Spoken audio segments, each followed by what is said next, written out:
नमस्कार प्रेक्षकांनो, ठरलं तर मग या मालिकेच्या येणाऱ्या भागामध्ये जबरदस्त असा ट्विस्ट येणार आहे. तर प्रेक्षकांनो, इथे आता अर्जुन फायनली सायलीचे आई वडील म्हणून प्रियाच्या आईवडिलांना आपल्या घरी घेऊन येतो.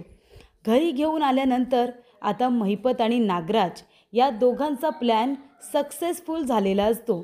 कारण त्यांना एका दगडात दोन पक्षी मारायचे असतात.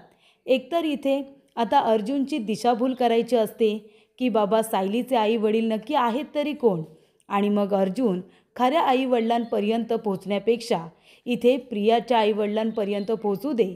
कारण मग सायलीचे आई वडील म्हणून रविराज काका आणि प्रतिमा यांच्याकडे अर्जुनचं लक्ष जाणार नाही. त्यामुळे मग या सगळ्याच्या मागे महिपत आणि नागराज हे दोघे जण आहेत. खोट्या तन्वीला आणण्यामागे हे सत्यसुद्धा अर्जुनला समजणार नाही.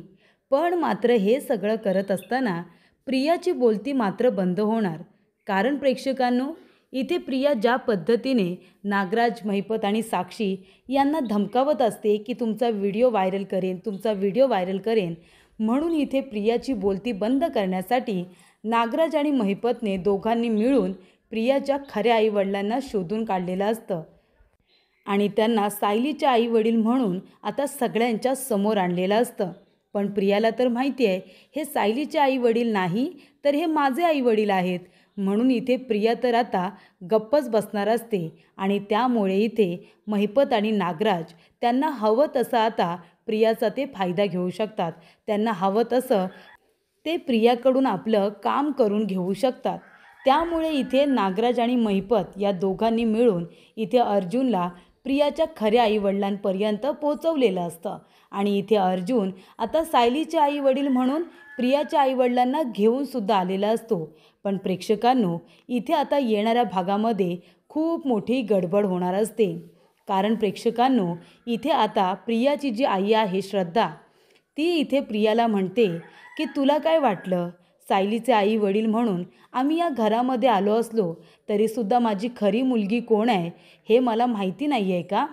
आणि इथे श्रद्धा आता प्रियाला म्हणते तूच माझी खरी मुलगी आहेस, तूच माझी बबली आहेस असं म्हणत इथे आता श्रद्धाने म्हणजे प्रियाच्या आईने प्रियाचा बँड वाजवलेला असतो. तिने ओळखलेलं असतं की तूच माझी मुलगी आहेस. आणि त्यानंतर प्रेक्षकांनो, इथे आता प्रियाने अजूनच माती खाल्लेली असते. स्वतःच्या खऱ्या आईवडिलांना सुभेदारांच्या घरामध्ये आलेलं बघून प्रिया आता अशी काही घाबरलेली असते की प्रिया स्वतःच्याच पायावरती धोंडा पाडून घेते. प्रिया म्हणते की कशावरून तुम्ही सायलीचे आई वडील आहात, कशावरून तुम्ही सायलीचे आई वडील आहात, माझा तुमच्यावरती विश्वास नाही आहे. इथे आता कुणीही सायलीचे आई वडील म्हणून सुभेदारांच्या घरामध्ये येणं जाणं ठेवेल. तुम्ही साधे टेलर आहात, तुम्ही कशावरून तिचे आई वडील आहात? आणि हा फोटो लहानपणी कुठल्या मुलीचा फोटो तुम्ही लावला आहे आम्हाला काय माहिती? तुमची मुलगी लहानपणी कशी होती त्याबद्दल तुम्ही काहीतरी सांगा. नाहीतर इथे सायलीला तर काही आठवतच नाही, मग तुमच्या बोलण्यावरती का विश्वास ठेवला जाईल? कशावरून तुम्ही सायलीचे आई वडील तुमच्यावरती का विश्वास ठेवू? तेव्हा प्रेक्षकांनो, इथेच आता प्रियाने माती खाल्ल्यानंतर लगेचच आता सायली आणि तिच्या आईवडिलांची DNA टेस्ट होणार असते. त्यामुळे इथे अर्जुनने आता टोकाचा निर्णय घेतलेला असतो. हेच आता सायलीचे आई वडील आहेत आणि ते सिद्ध करणार DNA रिपोर्ट असं म्हणाल्यानंतर आता प्रिया स्वतःच या सगळ्या चक्रव्यूहमध्ये अडकलेली असते. तर प्रेक्षकांनो, येणाऱ्या भागामध्ये कशा पद्धतीने गोष्टी पुढे घडत जातात, उलगडत जातात, आपण सविस्तरपणे बघूया. प्रेक्षकांनो, आपण बघितलं इथे अर्जुनने आता सायलीसाठी ड्रेस शिवत टाकलेला असतो आणि जे श्रद्धा टेलर आहेत ते प्रियाचे आईवडील आहेत, आपल्याला सगळ्यांनाच माहिती आहे. पण आता अर्जुन एका दिवसामध्ये तो ड्रेस आणायला जातो आणि त्या ड्रेसची फी घेतलेली असते 3000 रुपये. कारण आता प्रियाचे आईवडील म्हटल्यानंतर ते कसे असणार प्रेक्षकांनो? प्रियासारखेच असणार ना, लुबाडणारे, लुटणारे. तसेच आता हे टेलर आहेत. अर्जुनला बघितल्यानंतर ही आता पार्टी मोठी आहे आणि त्यांना एका दिवसात ड्रेस हवा आहे, म्हणजे पैसे उकळायलाच हवेत, हे आता सदाशिव लोखंडे यांना समजलेलं असतं. तेव्हा सदाशिव लोखंडे म्हणतात की तुम्हाला उद्याच जर ड्रेस हवा असेल म्हणजे आधीचं जे काम आहे ते मला थांबवावं लागेल ना, तुम्ही एक काम करा, 3000 रुपये द्या. अर्जुन त्यांना पैसे द्यायला लगेच कबूल करतो आणि अर्जुनला तो फोन करून सांगतो रात्रीच की उद्या तुम्ही तुमचा ड्रेस घेऊन जा, शिवून तयार आहे. अर्जुन म्हणतो ठीक आहे, उद्या सकाळी मी लवकरच येतो माझ्या बायकोचा ड्रेस घ्यायला. तेव्हा प्रिया म्हणत असते, अरे देवा, आता हा अर्जुन माझ्या खऱ्या आईवडिलांना भेटायला जाईल आणि तो ड्रेस घेत असताना महिपत आणि नागोबा दोघेजण नक्कीच काहीतरी असा प्रयत्न करतील जेणेकरून अर्जुनला कळावं की ते माझे आईवडील सायलीचे आईवडील आहेत म्हणून. आणि मग अर्जुनने त्यांना घरी आणावं असं सुद्धा काहीतरी इथे ते लोक प्रयत्न करतील. मला इथे त्यांना त्यांच्या मुठीमध्ये ठेवायचं आहे ना, माझा बँड वाजवण्यासाठी हे दोघेजण एकत्र आलेत काय. पण आता मी बघ काय करते. तेव्हा प्रियाने आता आपल्या एका माणसाला सांगितलेलं असतं की श्रद्धा टेलर म्हणून त्या माणसाकडे जायचं, त्यांना सांगायचं की तुला अर्जुन सुभेदार यांनी पाठवलं आहे, त्यांनी त्यांच्या बायकोचा ड्रेस शिवत टाकला आहे ना, तो घेण्यासाठीच पाठवले असं तू सांगायचं. अर्जुन सुभेदार असं नाव सांग आणि तो ड्रेस घेऊन लवकरात लवकर तू इकडे अर्जुन सुभेदार यांच्या घरी यायचं. आणि जेव्हा अर्जुन विचारेल ना की तुम्हाला इथे कुणी पाठवलं, तर म्हण की श्रद्धा टेलर यांनीच मला इथे पाठवलेलं आहे. तुमची ऑर्डर घरपर्यंत पोचवायला मला सांगितलेलं आहे. श्रद्धा टेलरचे जे टेलर आहेत ना, त्यांनीच मला इथे पाठवलं आहे तुमच्याकडे हा ड्रेस घेऊन, असं अर्जुनला सांगायचं. चालेल ना. तेव्हा प्रेक्षकांनो इथे तो माणूस म्हणतो की ठीक आहे. आणि तो माणूस आता घरपर्यंत इथे सायलीचा ड्रेस घेऊन आलेला असतो. त्यानंतर प्रेक्षकांनो अर्जुन तो ड्रेस सायलीला देतो. सायली तो ड्रेस प्रेमाने घालते. तेव्हा रविराज काका आणि प्रतिमासुद्धा सुभेदारांच्या घरी आलेले असतात प्रियाला जा विचारण्यासाठी. आणि तेव्हा इथे सायली तो ड्रेस घालून जेव्हा खाली येते तेव्हा सुभेदार आणि इथे किल्लेदार सगळेजण सायलीचं भरभरून कौतुक करतात. ते इथे रविराज काका तर सायलीला म्हणतात सुद्धा की तू आमच्या पोटी जन्म का नाही घेतलास, तू आमची मुलगी म्हणून जन्माला आली असतीस तर किती बरं झालं असतं. पुनर्जन्म असतो की नाही मला नाही माहिती, पण तू पुढच्या जन्मी आमच्या पोटी जन्म घे आमची मुलगी म्हणून, असं रविराज काका म्हणतात. आणि रविराज काकांना सायलीमध्ये प्रतिमाचा भास होत असतो. त्यांना असं वाटत असतं की माझी प्रतिमा आणि सायली या दोघीजणी मायलेकी आहेत असं त्यांना वाटत असतं. तेव्हा इथे सायलीला खूप आनंद होतो आणि सायली जाऊन सगळ्यांसमोर अर्जुनला मिठी मारते आणि म्हणते की तुमच्यामुळे मला इतका सुंदर परिवार मिळाला आहे, तुमच्यामुळे मला इतकी चांगली माणसं मिळाली आहेत आणि माझं सुख तुमच्यापासून सुरू होतं तुमच्यावरतीच संपतं. तेव्हा अर्जुन म्हणतो की या माणसांमध्ये मला अजून 2 माणसं ॲड करायची आहेत आणि ती म्हणजे तुझे आई वडील. तेव्हा इथे सगळेजण म्हणतात की हो सायली, ज्यांनी आम्हाला इतकी गुणी सून दिली आहे, जिने आमचं घर बांधून ठेवलं आहे, तुझ्या आईवडिलांना तर मला पण आता बघायचंच आहे. त्यानंतर प्रेक्षकांनो इथे आता प्रियाला खूप जास्त भीती वाटत असते की अर्जुनला मी आता तर थांबवलं आहे, पण नंतर अर्जुन तिथे गेला तर. त्यानंतर प्रेक्षकांनो इथे आता नागराजला समजतं की अर्जुन तिथे ड्रेस घ्यायला गेलाच नाही, कारण त्या ड्रेसवाल्याने ड्रेस घरी द्यायला सांगितला होता. तेव्हा नागराजला समजतं की हे कारस्थान प्रियाचंच असेल, म्हणून तर अर्जुन त्या ठिकाणी ड्रेस घ्यायला गेलाच नाही ना. कारण सुमनला नागराज म्हणतो की आत्ताच्या आत्ता फोन कर आणि विचार अर्जुनला त्याने सायलीचा ड्रेस आणला का. तेव्हा इथे प्रतिमा म्हणते, अगं हो सुमन, सायलीला अर्जुनने जो ड्रेस शिवून आणायला सांगितलं होता तो त्या माणसाने तर घरपोच दिला. तेव्हा इथे नागराजला समजतं तो माणूस घरपर्यंत येईलच कसा, प्रियाचं कारस्थान आहे हे. तेव्हा इथे आता नागराज म्हणतो की अर्जुनला आता सांगायला हवं, ज्या माणसाने एका दिवसामध्ये ड्रेस शिवून दिला त्या माणसाला थँक्स तर म्हणायलाच हवं ना. तेव्हा इथे नागराज अर्जुनला फोन करतो आणि म्हणतो, काय अर्जुन, अरे दादा वहिनी खूपच जास्त खुश झालेत. सायलीला इथे वहिनीच्या साडीचा ड्रेस शिवलेला बघून दादाला तर असं वाटलं की सायलीच त्याची मुलगी आहे की काय.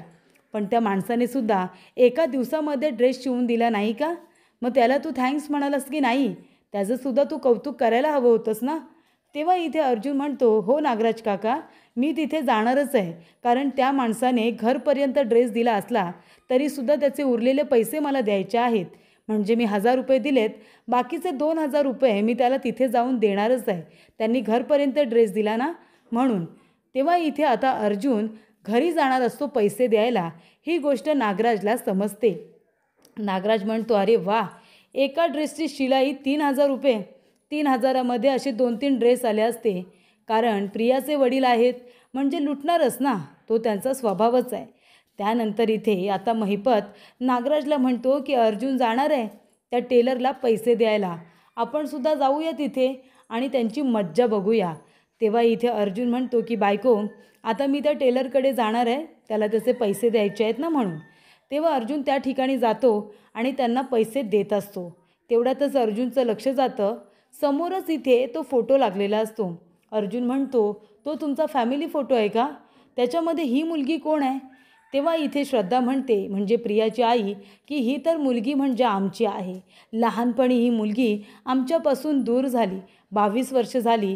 आम्ही खूप शोधण्याचा प्रयत्न केला, पण ती काही आम्हाला सापडलीच नाही. अर्जुन म्हणतो, आहे, तुमची मुलगी आहे. तुम्हाला तुमच्या मुलीला भेटायचं आहे? तेव्हा इथे अर्जुन आता सायलीचे आईवडील म्हणून प्रियाच्या आईवडिलांना सुभेदारांच्या घरी घेऊन येतो. तेव्हा इथे सायलीसुद्धा अर्जुनची वाट बघत असते. ती म्हणत असते, हे कुठे राहिले? अजून कसे हे आलेले नाही आहेत? तिच्या हातामध्ये फुलांचं ताट असतं, कारण तिने माळा बनवायला घेतलेल्या असतात ना. तेवढ्यातच इथे अर्जुन म्हणतो, बायको, तुझी प्रतीक्षा संपली. बघ मी माझ्याबरोबर कुणाला घेऊन आलो आहे. तेव्हा सायली म्हणते, कुणाला? अर्जुन म्हणतो, हे बघ कोण आलं आहे. तेव्हा सायली म्हणते, हे कोण आहेत? अर्जुन म्हणतो, तुझे आई वडील. तेव्हा सायली म्हणते, काय? आणि सायलीच्या हातामध्ये जे फुलांचं ताट असतं ते खाली पडतं आणि ते फुलं जाऊन आता त्या दोघांच्या पायाजवळ थांबतात. तेव्हा अर्जुन म्हणतो, हे बघ सायली, हेच आहेत तुझे आई वडील. तेव्हा प्रिया घाबरते. प्रिया म्हणते, अरे देवा, आता हे जर सायलीचे आई वडील म्हणून या घरामध्ये आले तर हळूहळू या लोकांना कळेल की खरे हे सायलीचे आई वडील नाही तर माझे आई वडील आहेत. आणि मग काय? मग आता या लोकांचं या घरामध्ये येणं जाणं सुरू होईल आणि मग तो नागोबा आणि महिपत दोघेजणं कधी ना कधीतरी सुभेदारांना सांगतीलच की हे माझे आई वडील आहेत म्हणून, सायलीचे नाही. मग सगळ्यांना कळेल की मी खरी तन्वी नाही आहे, मी एक फ्रॉड मुलगी आहे, मी एक गुन्हेगार मुलगी आहे, हे या लोकांना कळेल. आणि आता तर सगळे माझ्या विरोधातच आहेत, फक्त अश्विन माझ्या बाजूने आहे. पण जर अश्विनला कळलं की मी एक फ्रॉड मुलगी आहे म्हणून, तर अश्विनसुद्धा माझा नाश सोडेल. मग तो माझ्यावरती विश्वास ठेवणार नाही, तो त्याच्या कुटुंबाच्या बाजूने जाईल. मग मी काय करू? माझं सत्य बाहेर येता कामा नये. आणि म्हणूनच इथे प्रिया म्हणते, कशावरून हे सायलीचे आई वडील आहेत? ती माती खाते. ती म्हणते की या माणसांना या घरापासून दूर ठेवलं पाहिजे, जेणेकरून यांचं येणं जाणं बंद होईल, मग माझं भांडं फुटणार नाही. तेव्हा प्रिया म्हणते, माझा नाही विश्वास, हे तुझे आई वडील आहेत म्हणून. आणि त्यानंतर प्रेक्षकांनो, इथे आता अर्जुन म्हणत असतो की कशावरून, म्हणजे त्यांच्याकडे फॅमिली फोटो आहे आणि या फॅमिली फोटोमध्ये सायलीचा फोटो आहे आणि हा सायलीचाच फोटो आहे मम्मा, मग हेच तिचे आई वडील झाले ना. तेव्हा इथे प्रिया म्हणते, अरे पण आपण का विश्वास ठेवायचा? 22 वर्षांच्या नंतर इथे एकदम तुला सायलीचे आईवडील भेटतात. माझा नाही विश्वास. सायली, तू सुद्धा यांच्यावरती विश्वास ठेवू नकोस. असे कोणीही फ्रॉड लोक येतात. आता तू सुभेदारांची सून आहेस, तुझ्याकडे हवा तेवढा पैसा आहे, म्हणूनसुद्धा कुणीतरी लबाड माणसं आली असतील तुझे आई वडील म्हणून तू लगेच त्यांच्यावरती विश्वास ठेवशील का? तेव्हा इथे कल्पना वगैरे सगळेजण म्हणतात, अगं असं काय करतेस तू? त्यांच्याकडे फोटो आहे ना. तेव्हा प्रिया म्हणते, फोटो असला म्हणून काय झालं? हल्ली कुठूनही माहिती मिळते आणि फोटो चेंज केले जाऊ शकतात. तेव्हा इथे अर्जुन म्हणतो, अच्छा, म्हणजे आता तुला असं म्हणायचं आहे की हे सायलीचे आईवडील नाही आहेत. सायलीचे आईवडील भेटलेत म्हणून तुला खूप त्रास होतो आहे का? बरोबर ना, कारण तू तिला अनाथ म्हणायचीस ना म्हणून. स्वतःला आईवडील मिळाले त्याच्यानंतर सायलीला किती वेळा तू हिणवलंस अनाथ म्हणून, पण आता सायलीचे आईवडीलसुद्धा सापडलेत. आणि जर इथे तुझा एकटीचा विश्वास नाही आहे म्हणून आम्हीसुद्धा अविश्वास ठेवू, तर असा अजिबात नाही आहे. पण जर तुला पुरावा हवा असेल ना, तर मी पुरावासुद्धा देणार. तेव्हा इथे अर्जुन म्हणतो की सायली, तुझ्या आणि तुझ्या आईवडिलांचे आपण DNA मॅच करू, तुमची DNA टेस्ट होईल. मग तर सगळ्यांचा विश्वास बसेल ना की हेच सायलीचे आईवडील आहेत म्हणून. मग तुला कोणी हिणवणार नाही अनाथ म्हणून. तेव्हा इथे आता अर्जुनने DNA टेस्ट करण्याचा निर्णय हा घेतलेला असतो. तेव्हा इथे प्रिया खूपच जास्त घाबरलेली असते. त्यानंतर प्रेक्षकांनो, सगळे आता इकडे तिकडे आजूबाजूला जातात. तेव्हा इकडे आता श्रद्धा म्हणजे प्रियाची आई प्रियाकडे जाते आणि म्हणत असते, काय गं हे, तुला काय वाटलं? तू काय करण्याचा प्रयत्न करतेस ते मला कळत नाही आहे का? मला सगळं काही माहिती आहे. तूच माझी खरी मुलगी आहेस ना? तेव्हा ती म्हणते, नाही, मी तुझी मुलगी नाही आहे. तेव्हा इथे श्रद्धा म्हणते की बबली, अगं तूच माझी बबली आहेस. पैसा अडका आला म्हणून तू तुझ्या गरीब आईवडिलांना विसरशील गं, पण मी कशी विसरेन? मी बरोबर ओळखलंय तुला. तुझ्या मानेवरती जो तीळ आहे ना, त्याच्यावरून मी ओळखलंय. तू माझी बबली आहेस ते. लहानपणाची सवय अजून गेली नाही वाटतं. सायलीचे आई वडील म्हणून आम्ही इथे आलो आहे, कारण तूच काहीतरी गैरसमज निर्माण केला असशील म्हणून. इथे अर्जुनला वाटतंय की आम्हीच सायलीचे आई वडील आहोत, पण मला माहिती आहे ना सत्य काय आहे ते. तू माझी मुलगी आहेस, जी पोलीस स्टेशनमधून पळून गेली होती 22 वर्षांपूर्वी. महिपतने मला सगळं काही सांगितलं आहे आणि महिपतने हे सुद्धा सांगितलं आहे की मी इथे काही बोलायचं नाही आहे म्हणून. जे जसं चाललं आहे तसं चालू ठेवायचं. पण तू जशी सगळ्यांशी खोटं बोलतेस तसं माझ्याशी खोटं बोलशील आणि मी ते खरं मानेन असं होणार नाही. तूच माझी खरी मुलगी बबली आहेस असं आता प्रियाच्या आईने तिला सांगितलेलं असतं आणि अशा रीतीने आता तिने आपल्याच मुलीचा चांगला बँड वाजवलेला असतो. महिपत आणि नागराज यांनी तिला पैसे देऊनच त्या ठिकाणी पाठवलेलं असतं प्रियाचा बँड वाजवण्यासाठी. तर अशा रीतीने प्रेक्षकांनो, येणाऱ्या भागांमध्ये अशा रंजकदार गोष्टी आता घडत जाणार आहेत.